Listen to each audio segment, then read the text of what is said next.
کہتے ہیں میرا ان دنوں قادیان میں آنے کا پہلا ہی موقع تھا، اس لیے بھی میرے دل میں غالب خواہش پیدا ہوئی کہ ہو نہ ہو ضرور اس موقع پر حضور کا دیدار کیا جاوے۔ شاید اگر ملازمت پر چلا گیا تو پھر خدا جانے حضور کو دیکھنے کا موقع ملے یا نہ ملے، لہذا یہی ارادہ کیا کہ پہلے قادیان چلا جاؤں اور حضور کو دیکھ آؤں اور پھر وہاں سے واپس آ کر اپنی ملازمت پر چلا جاؤں۔ کہتے ہیں میں قادیان کو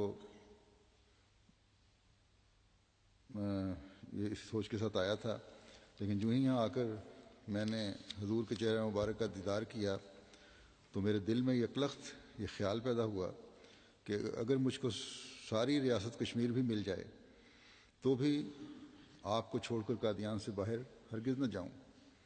یہ محض آپ کی کشش تھی جو مجھے واپس نہ جانے پر مجبور کر رہی تھی۔ میرے لیے آپ کا چہرہ مبارک دیکھ کر قادیان سے باہر جانا بہت دشوار ہو گیا، یہاں تک کہ مجھے آپ کو دیکھتے ہی سب کچھ بھول گیا۔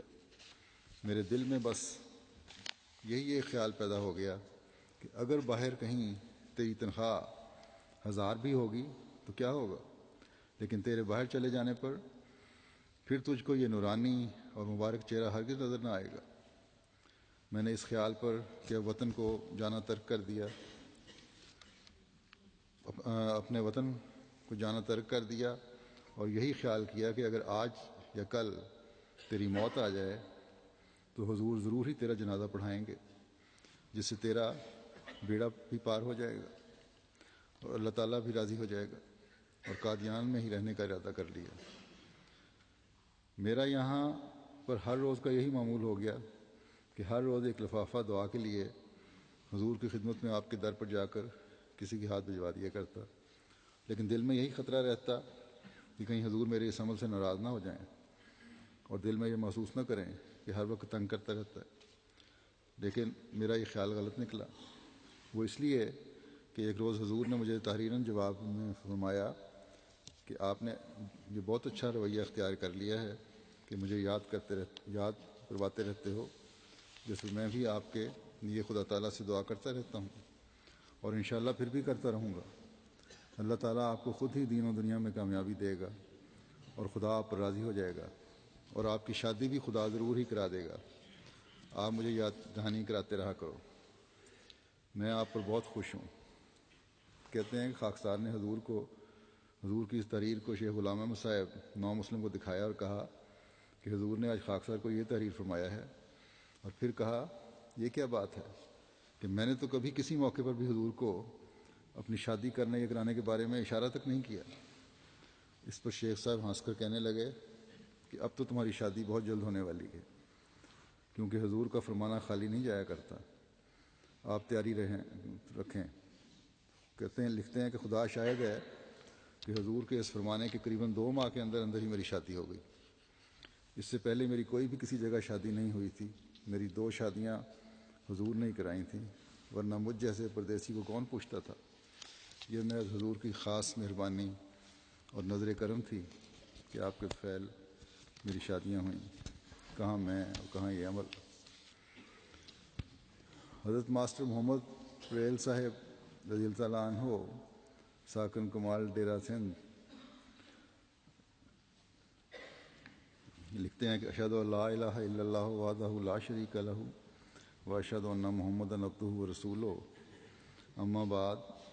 اس عاجز نے اللہ تعالیٰ کے فضل و کرم سے جولائی 1905 میں حضرت جری اللہ فی حلول الانبیاء پر دست بیت ہوا تھا۔ اس زمانے میں مسجد مبارک بہت چھوٹی تھی، 4-5 آدمی صف میں بیٹھتے تو جگہ بھر جاتی تھی۔ اس ماہ میں بہت گرمی تھی، یعنی جولائی میں۔ حضرت اقدس مسیح موعود علیہ الصلوۃ والسلام جب مسجد میں تشریف آور ہوتے تو میں پنکھا چلاتا تھا، ہاتھ کا پنکھا چلا جاتا تھا۔ مولوی محمد علی صاحب کا دفتر مسجد مبارک کے اوپر تھا۔ ایک دن مولوی محمد علی صاحب کو کچھ حضور کے آگے گزارش کرنی تھی۔ ان کا خیال تھا کہ بیٹھ کر گزارش کروں، مگر بیٹھنے کی جگہ نہیں تھی۔ کہتے ہیں یہ عاجز حضرت اقدس کے زانوں مبارک سے اپنے زانوں کو ملا کر پنکھا چلاتا تھا۔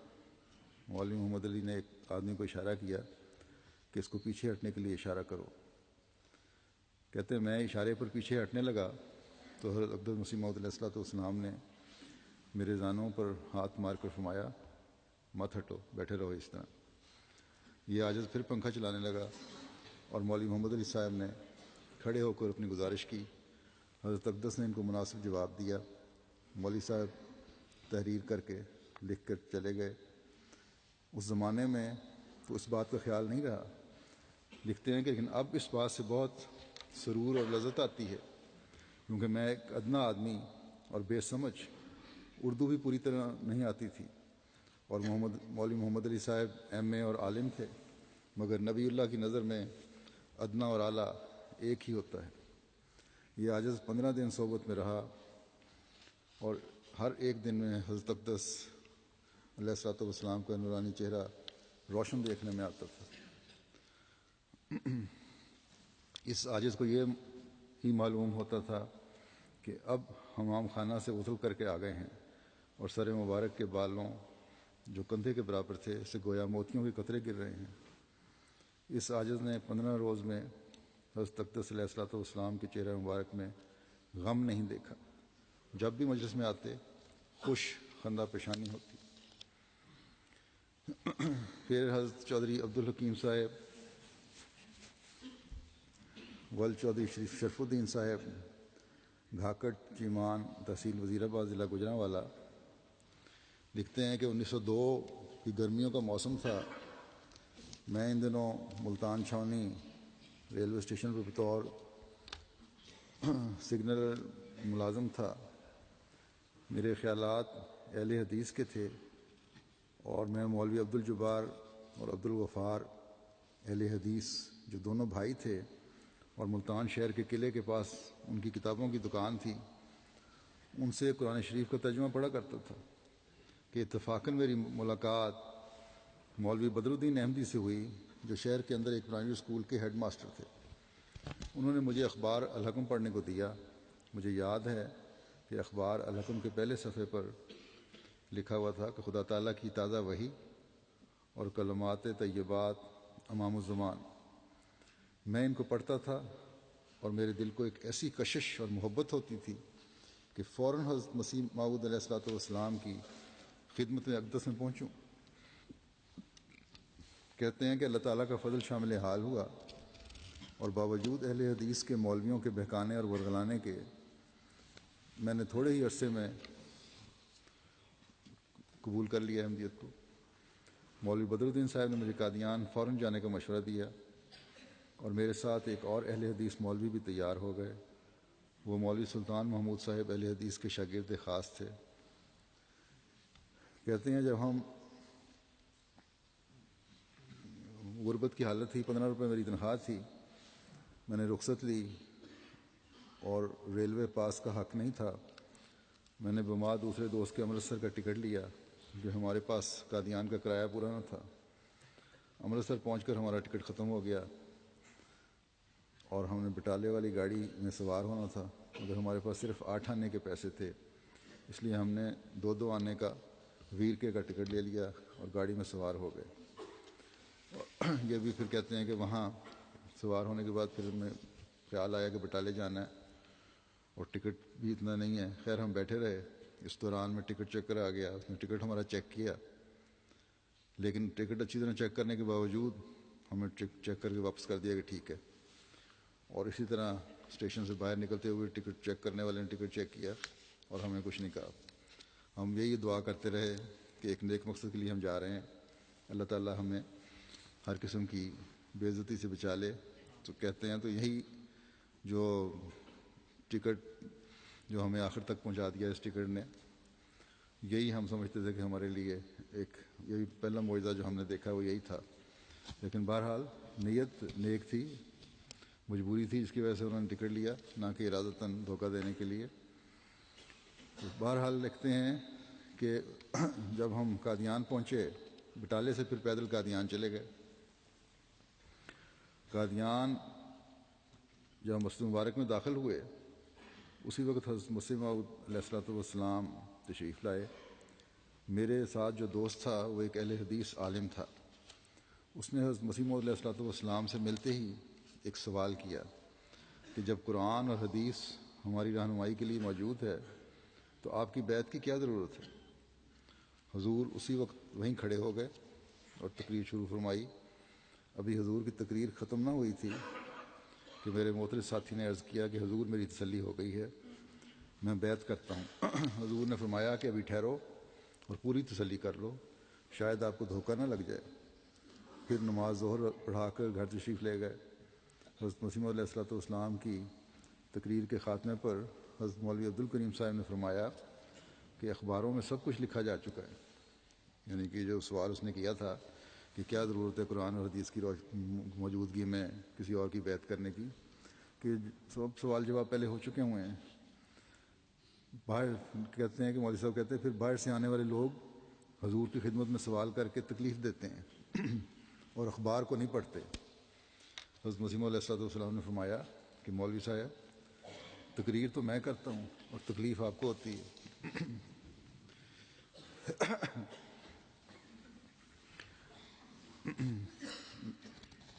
ہر سوال کرنے والے کا بڑی خندہ پیشانی سے جواب فرمایا کرتے تھے.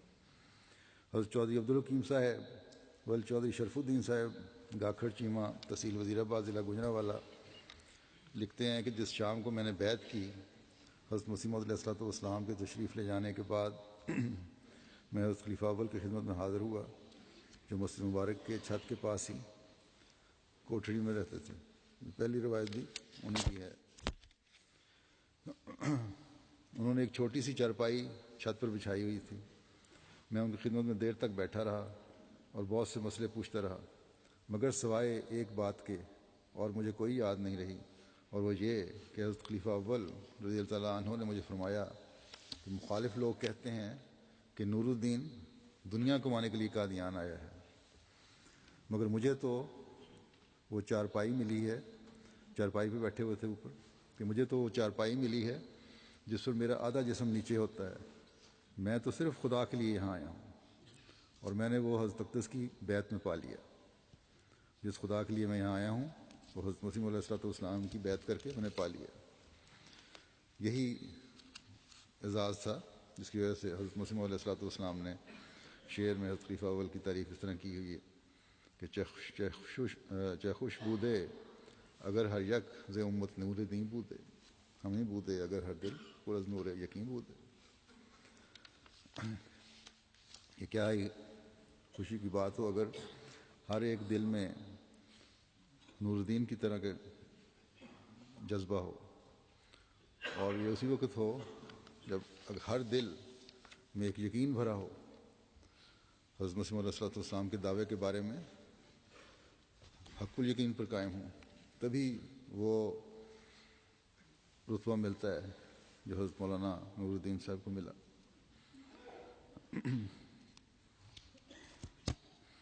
حضرت حامد حسین خان صاحب رضی اللہ عنہ جو محمد حسین خان صاحب مراد آباد کے بیٹے تھے، کہتے ہیں کہ میں 1902 میں علی گڑھ سے آ کر میرٹھ میں ملازم ہوا تھا.